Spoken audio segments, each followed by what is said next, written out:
احنا في يوم 8 فبراير وده بداية شهر أمشير.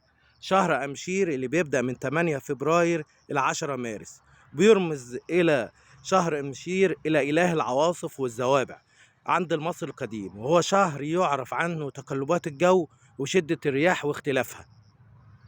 ومن الأمثلة الشعبية على الشهر ده عند المصري القديم وعند المصريين دلوقتي أمشير أبو الزعابير ياخد العجوزة ويطير، وده بيعني نسبة إلى كمية الرياح الشديدة اللي بتستطيع إنها تحرك الإنسان من مكان لمكان.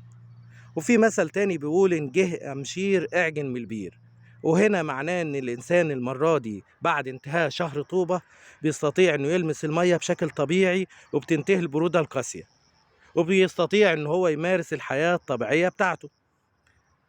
طبعا شهر أمشير بيطلق عند المصريين إن هو شهر نمو الزرع والنباتات. المثل الثالث عن شهر أمشير يقول إن شمس أمشير ما يمشيش فيها غير الحمير، وده بيدل على خداع الشمس لأن الجو بيكون متقلب وبيظهر الشمس كأنها ساطعة لكن سرعان ما إنها تختفي. ومع نهاية شهر أمشير بتنتهي شهور الشتاء الباردة عند المصري القديم، بيبدأ يمارس الأنشطة الاقتصادية المختلفة. بعدها يجي شهر برهمات وهو بداية شهر الربيع عند المصريين.